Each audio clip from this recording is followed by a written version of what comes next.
Filmimizin birinci hissəsində mən daha çox binalar haqqında danışdım. Filmimizin ikinci hissəsində isə çalışacağım ilk neft bumu dövründə parlaq iz buraxmış insanların həyat tərzi, profesional keyfiyyətləri və taleyi barədə danışım. Bu insanlar arasında əksəriyyətinizə tanış olan milyonçular Zeynalabdin Tağıyev, Murtuza Muxtarov, Musa Nağıyev ilə yanaşı artıq unudulmuş personajlar sayılan Biz Zeynalabdin, Cəbgöz Kazım, Vəkil Qarabəy haqqında əhvalatlar yer alacaq. Bakının neft milyonçuları barədə az-çox məlumatlar qalsa da, o dövrün ən məharətli vəkilləri haqqında məlumat demək olar ki, yoxdur. Misal üçün, Əlimərdan bəy Topçubaşov və Fətəli xan Xoyski ilk olaraq məhz məşhur vəkillər kimi tanınıblar. Biraz mövzudan qırağa çıxaraq xatırladım ki, Əlimərdan bəy Topçubaşovun doğma babası Sankt-Peterburq Universitetinin Hüquq Fakültəsinin kafedra müdiri olub. Bunu ona görə deyirəm ki, həmin şəxs demək olar ki, unudulub. Unudulan şəxslərdən biri də Azərbaycan Vəkillik İnstitutunun tarixində xüsusi iz buraxmış Vəkil Qarabəydir. Bu insanın apardığı bütün məhkəmə işləri o dövrdə qızğın müzakirələrə səbəb olur, daim qazet səhifələrində işıqlandırılır və buna görə də o, Bakı milyonçular kimi məşhur idi. Hətta deyilənə görə Qarabəyin iştirak etdiyi proseslərə baxmaq üçün Qafqazın bütün şəhərlərindən vəkillər məxsusi olaraq Bakıya gələrdilər. Necə ki, Bakı vəkilləri Peterburqda aparılan proseslərdə iştirak etməyə can atırdılar. Bildiyiniz kimi yəqin ki, Rusiyada ən məşhur vəkillərdən biri Plivaka idi və bu Plivakaya bütün vəkillər ona oxşamaq istəyirdilər və onun məhkəmə prosesləri bir hadisəyə çevrilirdi. Doğrudan da böyük bir şouya çevrilirdi, indiki dillə desək və bu məhkəmə prosesləri, onun çıxışları qəzetlərdə çap olunurdu və bir çox vəkillər ona oxşamaq istəyirdi.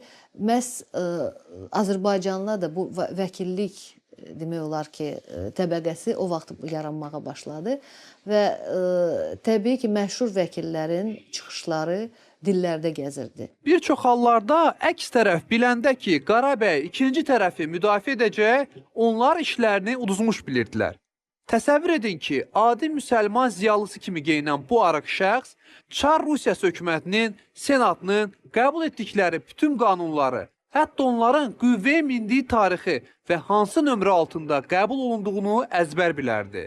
Tarixdə Qarabəyin apardığı bir məşhur iş qalıb. Belə ki, günlərin biri yetim ləqəbli Hacı Zülfüqar böyük çətinliklə Qarabəyin qəbuluna düşərək ona öz dərdini danışır.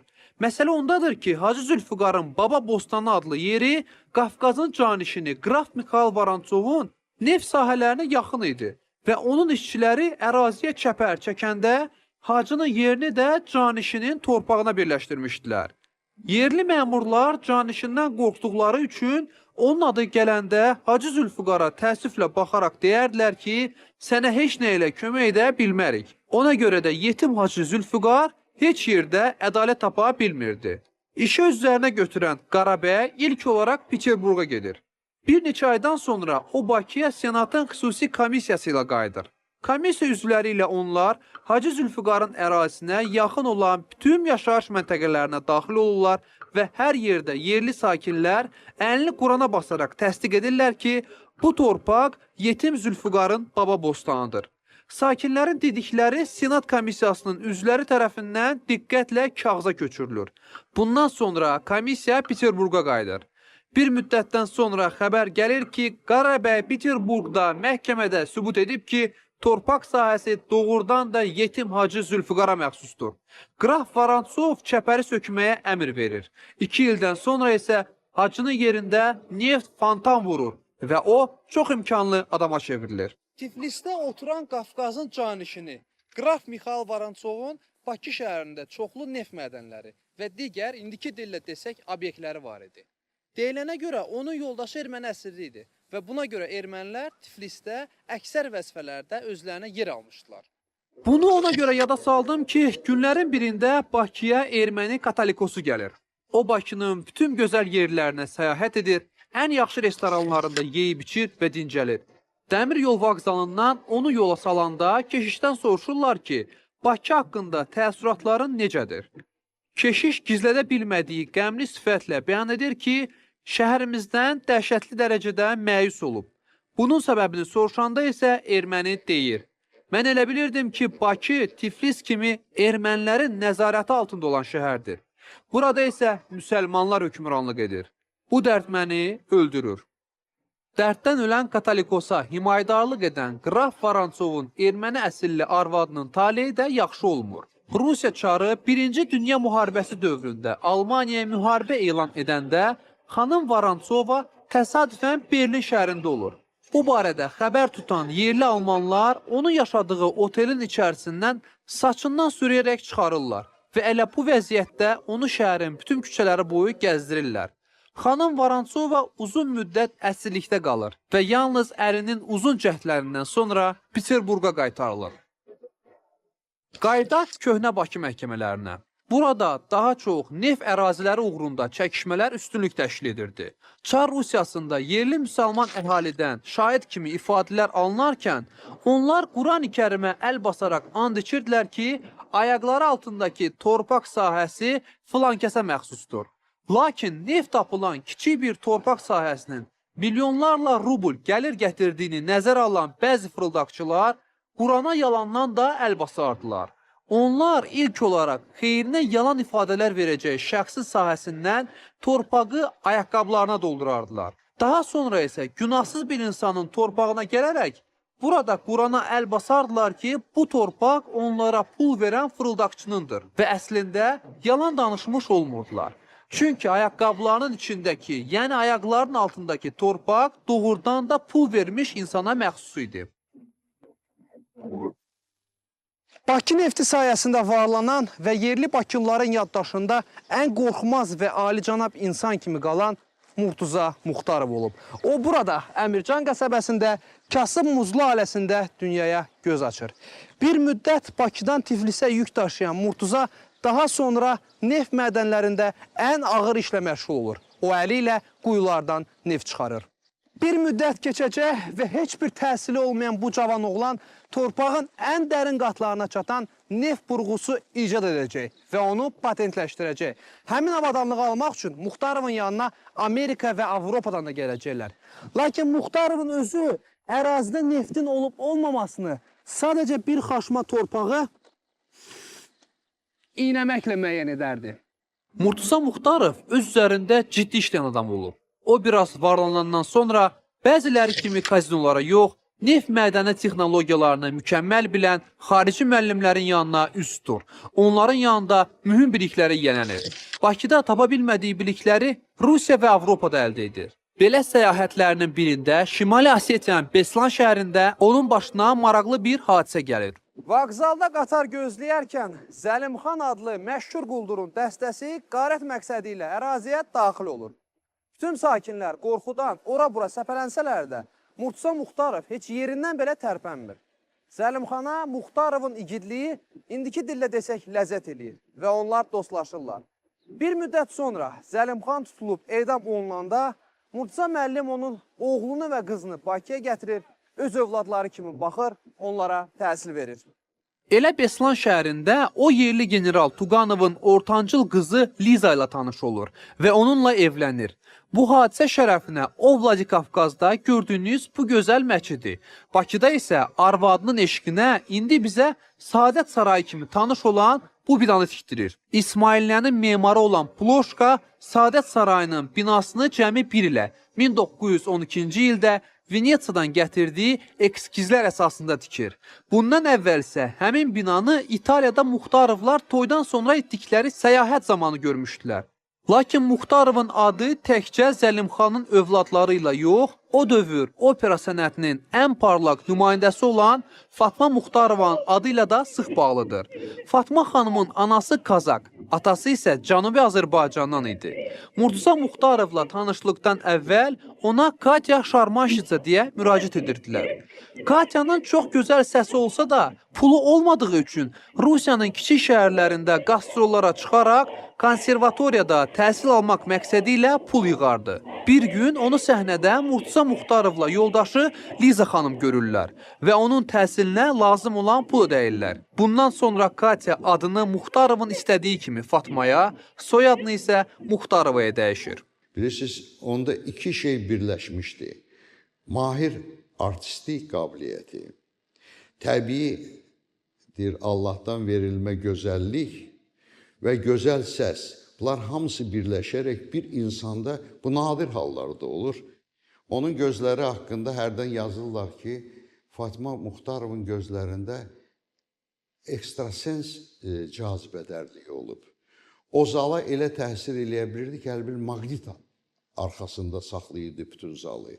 Fatma xanım uzun illər Moskvadakı Böyük Teatrın və Sankt-Peterburqun Mariinski Teatrının primadonnası olub. Şalyapin kimi dahi Rus artisti ilə Aida, Samson və Dali, Carmen kimi əsərlərdə əsas partiyaları oynayıb. Fatma Muxtarova 1972-ci ildə Bakıda unudulmuş halda dünyasını dəyişir. Lakin bizim opera tariximizdə o ən titullu sənətkar kimi yadda qalıb.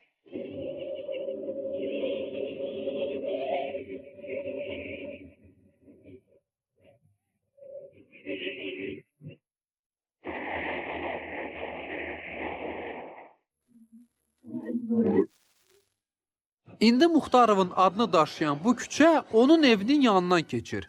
1920-ci ildə 11-ci Qızıl Ordu Bakıya daxil olanda o özünə sadiq olaraq şəhəri tərk etmir. Bir həftə bu şəhərdə qırğın oldu, talan oldu, yağma oldu. Hətta əskərlər girirlər şəhərin evlərinə, arvadların qulaqlarından sırğanı, barmaqlarının üzüklərini çıxardırlar, öldürürlər. 28 apreldə 3 bolşevik sərxoş vəziyyətdən Murtaza Muxtarovun evinə girirlər. Onlardan biri at üstündə faiyəyə daxil olur. Milyonçu onlardan nə üçün vəhşi kimi at üstündə evinə daxil olduğunu soruşur. Bolşeviklər isə onu təhqir etməyə başlayırlar. Cavab olaraq Murtaza Muxtarov onların üçünü də şəxsən qətlə yetirir.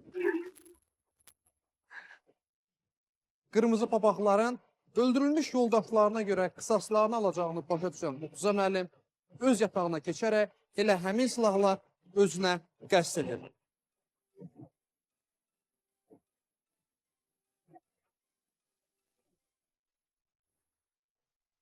Bolşeviklər Muxtarovdan qisaslarını ala bilməsələr də onun arvadı Liza xanımı evin zirzəmisində girov saxlayırlar.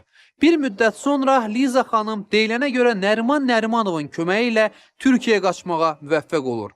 Burada o Muxtarovun yerli banklarda olan pulunu götürərək naməlum istiqamətdə yoxa çıxır. Bunu biz dəqiq deyə bilərik. Çünki Sovet hakimiyyəti dağılandan sonra Muxtarovun qohumları Türkiyə banklarına onun hesabları barədə müraciət edəndə xəbər alırlar ki, bütün pulları 20-ci ildə Liza xanım götürür. Daha sonra Liza xanımdan xəbər ətər çıxmır və onun sonraki taleyi barədə bugün də heç bir məlumat əldə etmək mümkün deyil. Muxtarovun yadigarı olan Saadət Sarayı isə Bolşevik hakimiyyətinin ilk dövründə Əli Bayramov adına qadınlar klubu kimi fəaliyyət göstərir. O dövrlər yalnız burada pianino müşayiəti ilə səssiz kinofilmlər nümayiş olunurdu. Daha sonra burada Xarici İşlər Nazirliyi yerləşir. Nəhayət, həmin bina bugün Mərkəzi Saadət Sarayı kimi öz funksiyasını həyata keçirir.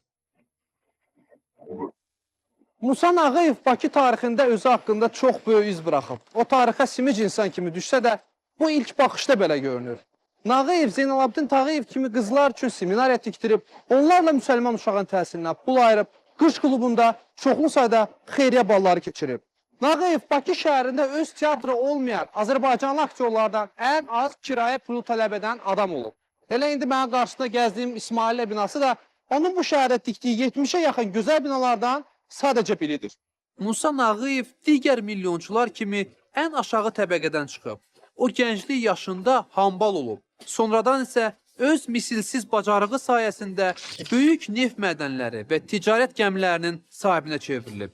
O həyatının son gününə kimi heç kəsə öz işləri barədə məlumat verməyib. Hətta onun dostları da bilmirdilər ki, Nağıyevin nə qədər sərvəti var. Amma hər halda o da olmasa tüstü çıxmaz və Musa Nağıyevin simicliyini sübut edən faktlar da kifayət qədərdir. Məsələn, deyilənə görə Musa Nağıyevin oğlu İsmail vəba xəstəliyinə yolxanda həkim uşağın xaricdə müalicə olunması üçün 50.000 rubl pul istəyir. Nağıyev yalnız 10.000 rubl verə biləcəyini deyir. Həkim razılaşmır və İsmailin vəziyyəti daha da pisləşir. Nağıyev həkimi bir daha yanına çağırıb deyir ki, lazım olan pulu verməyə hazırdır. Lakin artıq gec olur. 1906-cı ildə İsmail vəfat edir. Zeynalabdin Tağıyevin təklifi əsasında Nağıyev oğlunun xatirəsini əbədləşdirmək üçün gözəl bir bina tikdirmək və ondan xeyrətçilik məqsədi ilə istifadə etməyi qərarına gəlir. O, arxitektor Ploşkadan Venesiya üslubunda bina tikməyi xahiş edir. Simic Musanın xəssiyyətinə bələd olan Zeynalabdin Tağıyev memara tapşırır ki, binaya xərclənəcək vəsaiti yarı-bayarı azaltsın. Lakin yarı-bayarı azaldılmış xərclər belə Musa Nağıyevi təşviqə gətirir və o bəyan edir ki, binaya xərcləməyə onun bu qədər pulu yoxdur. Onda Zeynalabdin Tağıyev yerli qəzetlərin birində elan verir ki, əgər Musa Nağıyevin binanın inşasına pulu çatmasa, o qalan xərcləri öz cibindən ödəməyə hazırdır. Beləliklə 1908-ci ildə Məhəmməd Peyğəmbərin Mövlud günündə tikinti işlərinə start verilir. Binanın yarısı inşa olunandan sonra Nağıyevin ayırdığı pul bitir və o bəyan edir ki, tikintiyə daha pul ayırmaq niyyətində deyil. Tikinti inşaat işləri düz bir il ərzində dayanır. İl keçəndən sonra iş icrası gəlir ki, ağamsa, bu uşağın xatirəsində tikirsiniz bunu. Bu da elə yaxşı deyil. Bu İloba nə deyər buna? Yenə qayıdır ki, Musa, axı demişdilər, mən pulunu verdim də. Deyir, yox, indi hər nətəri olub, bunu başa çatdırmaq lazımdır da. Onda deyir ki, əlini qaldırır, belə deyir ki, get hər nə istəyən elə ginən mənə, amma bir kəlmə də söz demə daha bu xalqda. İsmailliyə öz gözəlliyinə görə bugün də Bakı şəhərinin ən gözəl binalarından biri sayılır. Gələn ili 100 yaşı tamam olacaq bina cəmi bir dəfə, amma çox ciddi zədə alıb. 1918-ci ilin mart hadisələri dövründə ermənilər binanı demək olar ki, tamamilə yandırırlar. Tarixdə binanın erməni vandallarının hücumundan sonra hansı vəziyyətdə olmasını əks etdirən şəkil də qalıb. İndi siz həmin şəkili görürsünüz. Pəncərələri yandırılmış, divarlarını his tutmuş ev qapqara bir xarabalığa bənzəyir. Ermənilər binaya daxil olarkən foyedə İsmaila ucaldılmış heykələ də od vururlar. Qeyd edim ki, Nağıyev ilk kapitalını neftdən əldə etsə də daha çox gözəl binalar tikdirməyə və daha sonra onları icarəyə verməklə məşğul olurdu. İmperiya dövründə belə binalara daxodnı dama, yəni gəlirli evlər deyərdilər. Onun istiqaməti başqa idi. Milyon ki, Musa Nağıyev deyib ki, mənə dində deyilir ki, kim çox bina tiksə, onun ömrü uzun olacaq. Bu prinsipi götürmüşdü. Ona görə ancaq bina tikdirirdi, kirayəyə verirdi. Bakıda onun tikdirdiyi mülklər olmasa, mənə elə gəlir ki, Bakı böyük şikəst görsənərdi. Bakıda ən unikal binaları o tikdirib demək olar. Əksəriyyətini, böyük əksəriyyət. Musa Nağıyev 1919-cu ildə pasajın üstündə tikdirdiyi bu evdə öz əcəli ilə dünyasını dəyişir. Bir ildən sonra isə hakimiyyətə gələn bolşeviklər onun bütün mülkünü müsadirə edirlər. Övladın milyonçu atasının simicliyi sayəsində dünyasını dəyişməsi o vaxtki imkanlı adamlar arasında nadir hal idi. Bir çox hallarda imkanlı insanlar öz övladları üçün hər cür şərait yaradırdılar. Onlara bahalı fayton tutur, maşın alırdılar. Xarici ölkələrə təhsil almağa yollayırdılar. Lakin bundan əvvəl oğlan uşağının sadiqən cəmiyyətə təqdim etmə prosesi keçirilirdi. Digər imperiya şəhərlərindən fərqli olaraq Bakıda bu proses bahalı evlərin salonunda yox, neft milyonçusunun mədənində baş tuturdu. Milyonçu balasının yüksək cəmiyyətə təqdim olunması prosesi ən xırda detallarına kimi yazılmışdı və qızıl yağışı adlanırdı. İlk olaraq ata və oğul mədəndən çıxan nefti sifətlərinə sürtərdilər. Əgər bu proses vaxtı neftin bir damcısı fəhlənin üstünə düşsəydi, bu da böyük xoşbəxtlik əlaməti sayılırdı. Deyilənə görə Nağıyevlə Tağıyev də öz övladlarını yüksək cəmiyyətə məhz bu yolla təqdim ediblər. Mövzudan biraz qırağa çıxaraq sizə o vaxtki milyonçuların necə istirahət etmələri barədə də məlumat vermək istərdim. Onlar əsasən vaxtlarını gecə klubları, o vaxt bu tipli yerləri lokanta adlandırırdılar və kazinolarda keçirirdilər. Bakı şəhərində ən məşhur əyləncə mərkəzi Çanaqqala klubu, indiki Azərbaycan kinoteatrı və Musa Nağıyevə məxsus Zimni klub, indiki Zabitlər evi idi. Bu binalarda hətta milyonçuların məşuqələrinin illik gözəllik yarışmaları da keçirilirdi. Məşuqələrinin yarışların keçirilmişdə. Görək kim öz məşuqəsinə daha bahalı paltar tikdirə bilər. Məsələn, mən belə mərasimlərdə xüsusi münsiflər heyəti olurdu, baxırdılar. Və belə mərasimlərdə görürdün, həmin milyonçular öz, əgər birinci yerə çıxırdısa onun xanımının geyimi, bina bağışlayırdılar, böyük mülk bağışlayırdılar, gəmi bağışlayırdılar. Belə hallar da çox olur. Misal üçün, Musa Nağıyevin Gürcü məşuqəsi belə yarışmaların birində birinci yer götürdüyü üçün Nağıyev ona gözəl 3 mərtəbəli ev bağışlayır. Həmin ev bax burada, Bakı şəhərinin mərkəzində, indiki 28 may küçəsində yerləşir və bu gün də belə öz gözəlliyi ilə seçilir.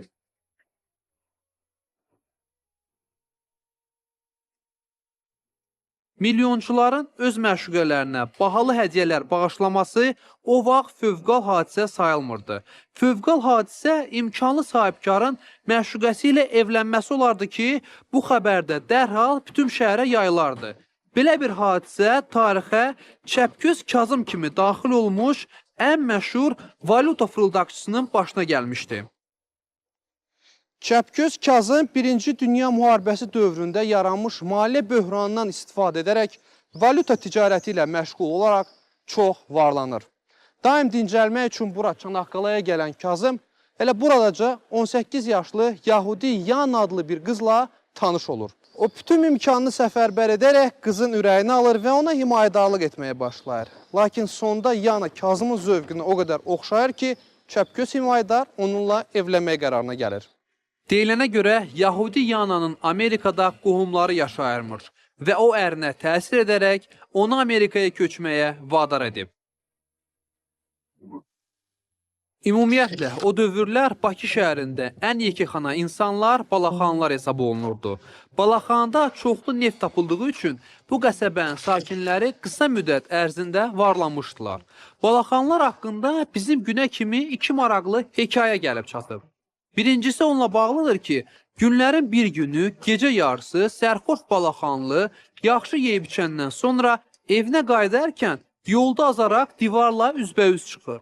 O ətrafda yaşayan insanlardan tələb edir ki, dərhal divarı dağıtsınlar ki, o öz yolunu davam etdirsin. Yerli sakinlər ona izah etməyə çalışırlar ki, qıraqdan yol var və sən gəl bu yolla get. Lakin tərs balaxanlı deyir ki, nə qədər lazımdır pul ödəyəcəm. Tək ki, bu divarı dağıdın. Mənim kefim belə istəyir. Əlacsız qalan sakinlər pulu götürərək həmin divarı dağıdırlar. İkinci bir əhvalat isə Bakı şəhərində yeganə maşın sahibi olan Zeynalabdin Tağıyevin sürücüsünün başına gəlir. Bir nəfər bir gün pulu var, yeyib içib çıxıb görür ki, bir avtomobil dayanır. Bakıya da ilk avtomobili Zeynalabdin Tağıyev ki, gətirib ki, mənim balaxanıya neçə apararsan. O da görüb ki, sərxoşdur, başından eləmək üçün böyük pul deyib, bu da çıxardıb pulunu verib. Bu da məcbur indi balaxanıya aparır. Bu, harada qadın görülmüş, deyirmiş, siqnal verir. O vaxtda bu qara şəhərdə, yol boyunda o əcnəbi idarələrdə Rus arvadları, başqa millətdə olan xanımlar işləyirdilər. Harada arvad görmüş, deyir ona siqnal ver. Bu da görür ki, çox deyir ki, hər siqnal tutaq ki, 2 manat. Deyir, evi yoxdur, hesabla verəcəm. Nəsə gedib balaxanıya düşəndə deyir, bu qədər də siqnal pulu verəsən, o puldan baha çıxır. Camaat yığılıb başına ki, sən avtomobilinə gəlmişsən, necə olur? Deyir, avtomobil yaxşı şeydir, amma deyir, fitinin xərci özünün xərcindən çoxdur. Bakı milyonçuları haqqında söhbətimizi biz Zeynalabdin Tağıyevsiz bitirsək, çox böyük sərfə yol vermiş olaraq. Çünki cəmi 160 sm boyu olan və həyatının sonuna kimi yazmağı bacarmayan bu insan bütöv bir dövrün simvolu olub. Onun Bakı, Tiflis, Səmərkənddə çoxlu fabrikləri, Xəzər dənizində onlarla gəmisinin olmasına baxmayaraq Zeynalabdin kişi Azərbaycan tarixində 1 milyonçu kimi yox, ən böyük mitsinat kimi iz buraxıb. Tağıyevin ilk müsəlman qızlar seminariyasının Bakı Şollar suyunun tikintisində göstərdiyi inatkarlıq barədə danışmışıq. Bu insan başladığı bütün işləri sona çatdırardı. Evlərin tikintisində kasıb oğlan kimi daş daşıyanda da, milyonçu olanda da. Deyirdilər ki, Tağıyevin əsas üstünlüyü dediyi sözün üstündə durması olub. Onunla iş aparan tacirlər nadir halda hacı ilə müqavilə bağlayırmışlar. Onu da deyirdilər ki, Zeynalabdin Tağıyev istənilən məclisə daxil olanda hamı onu ayağa qalxaraq salamlayırmış. Tağıyevin varlanması digər milyonçular kimi təsadüf nəticəsində, daha doğrusu neft sayəsində baş verir. Onun aldığı torpaqda neft fantan vurur və gələcək milyonçu fürsəti əldən verməyərək biznesini qurmağa başlayır. Zeynalabdin Tağıyev Bakı şəhərinin gözəl küçələrindən biri. O vaxt ki Mir Kurevski, indi isə Hacının özünün adını daşıyan küçədə yaşayırdı. Tağıyevin evi o dövrün ən əzamətli və tikintisində müasir texnologiyalardan istifadə olunan ilk bina idi. Təsəvvür edin ki, burada havanın süni soyudulması sistemi, elektrik işığı və bünövrəsində dəmir beton konstruksiyalardan istifadə olunub. Lakin bu heç də hamısı deyil. Şüşələrdir, Venesiyadan gəlibdir. Qalın 8 mm şüşələrdir, xrustal şüşələrdir ki, oradan gəlibdir. Məsələn, metal burada torlar var, onlar Varşavada düzəlibdir. Binanın fasadındakı jalüzlər Odessada düzəlibdir. Yəni, burada demək olar ki, Avropanın bir çox ölkəsindən bura gətirilibdir, materiallar gətirilibdir. Bütün bu malların hansı keyfiyyətdə olmasını yalnız bir faktla təsdiqləmək kifayətdir. Təsəvvür edin ki, həmin adı hallanan Odessa jalüzüləri bugünə kimi işlək vəziyyətdədir. Onların üzərində Çar Rusiyasında istifadə olunan mühürü də görmək olar. Tağıyev evindən təkcə yaşayış üçün yox, biznes əməliyyatlarını aparmaq məqsədi ilə də istifadə edirdi. Ona görə bura həmçinin bank kontoru kimi də istifadə olunub. İndi sizə göstərdiyim şəkil Sovet hakimiyyətinin qurulmasından az əvvəl artıq saqqalı ağarmış Tağıyevin öz maliyyə məsləhətçilərinin əhatəsində bu kontorda çəkdirdiyi şəkildir. İndi mən sizi binanın birinci mərtəbəsində xüsusi mühafizə olunan bir otağa, konkret olaraq isə Zeynalabdin Tağıyevin pullarının saxlandığı seyf otağına aparacağım. Məhz bu qalın dəmir qapı arxasında təxminən 12 kvadrat metr ərazidə Zeynalabdin kişi öz pullarını, səhmlərini və veksellərini saxlayıb. Belə seyf otaqlardan bu binada nə az nə də çox düz 3 dənə olub. Binanın yalnız 9 otağı yaşayış üçün istifadə olunub. Qalan otaqlar isə maliyyə əməliyyatları aparmaq məqsədi ilə nəzərdə tutulmuşdur. Onların bizə çatmış şəkilləri əsasında deyə bilərik ki, Tağıyevin evi inanılmaz dərəcədə zövqlü və dəbdəbəli olub. İndi burada Azərbaycan hökumətinin hesabına bahalı bərpa işləri aparılır. Milyonçunun ailəsinin yaşadığı 9 otağın bərpasını xaricdən dəvət edilmiş mütəxəssislər həyata keçirir. Otaqların eskizləri əsasında Hacının evinin bütün detalları, hətta mürəkkəblar, süfrələr belə olduğu kimi bərpa olunacaq. Məsələn, bu otaq yenə əsas qəbul otağı, şərq zalı olacaq. Bura isə buduvar kimi bərpa ediləcək.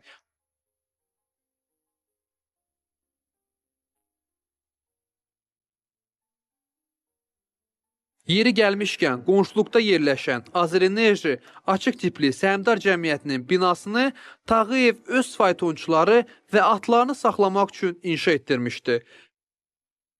1920-ci ildə bolşeviklər hakimiyyətə gələndə Nərimanov artıq 100 yaşı tamam olan Tağıyevə ya şəhər ya da Mərdəkandakı bağında yaşamağı təklif edir. Tağıyev Mərdəkanı seçir. O vaxtlar İnqilab Komitəsinin rəhbəri olan Nəriman Nərimanov Zeynalabdin kişini həbs etdirmək istəyən insanların qarşısını alır.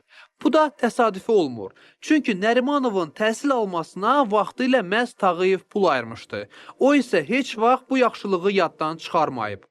Hacı Zeynalabdin Tağıyev haqqında iki məşhur kitab çıxıb. Birini Axund Yusif Talıbzadə ki, Abdullah Şaiqin qardaşı idi, o yazıb. Ondan öncə isə 1900-cü ildə Nəriman Nərimanov yazıb. Orada demək olar ki, birinci bioqrafiyasının müəllifi Nəriman Nərimanovdur. Yəni belə bir münasibətlər olub. Sovet hakimiyyətinin ilk illərində Tağıyevə həm adi insanlar, həm də hakimiyyət isti münasibət bəsləyirdi. Məsələn, bütün var dövlətini yeni hakimiyyətə bağışlayan Hacını yerli Mərdəkan sakinləri çətin gündə diqqətsiz qoymurlar. Ona Mərdəkan adını verir. Hər gün onun südü, qatığı, çörəyi hər gün Mərdəkanlarına kömək edirdilər. Sovetlərin ali rəhbərliyinin münasibətini isə o vaxtlar Tağıyev teatrı kimi tanınan Mədəniyyət Ocağının ikinci açılış mərasiminə Hacının dəvət olunması göstərir. Bu teatrı Tağıyev düz evinin yanında tikmişdi və 1918-ci ilin mart hadisələrində ermənilər binanı tamamilə dağıtmışdılar. 1922-ci ildə indi Dövlət Musiqili Komediya Teatrı adını daşıyan binanın açılışına keçmiş milyonçunu şəxsən Nəriman Nərimanov dəvət edir. Zeynalabdin Tağıyevin sahib olduğu teatrının ən hörmətli yerində öz lojası var idi. Bu loja elə Tağıyevski loja deyərdilər. Ona görə də Nəriman Nərimanov onu bu lojada oturaraq bir yeri tamaşaya baxmağa dəvət edir. Tamaşaçılar Tağıyevi həmişəki yerində görəndə imperiya dövründəki kimi ayağa qalxaraq uzun müddət alqışlayırlar. Hətta bir neçə uşaq ağsaqqala yaxınlaşaraq ona gül dəstləri hədiyyə edirlər. Bütün bunlardan kövrələnən qoca kişi uzun müddət özünə gələ bilmir. 2 ildən sonra isə o öz əcəli ilə dünyasını dəyişəcək. Milyonçu Tağıyev haqqında söhbətimi mən burada, indiki Hüseyn Hacıyev, o vaxtlar sizi Bazarın adlanan küçədə bitirmək istərdim. Bu da təsadüfi deyil. Çünki Zeynalabdin kişi dünyasını dəyişəndən sonra onun yoldaşı Sona xanım özünü dolandırmaq üçün məhz bu küçədə dilənçilik edərdi. Sona xanımı iş başında görən insanlar xatırlayırlar ki, o günün sonuna yığdığı qəpik quruşa özünə bahalı pirojnalar alardı. Çünki atası Rus generalı Ərəblinski, daha sonra isə Zeynalabdin Tağıyevin evində əldə etdiyi zədigan vərdişlərindən o həyatının sonuna kimi imtina edə bilməmişdi. Sona Tağıyevanın ha vaxt, nərədə və hansı şəraitdə dünyasını dəyişməsi isə tarixə bəlli deyil.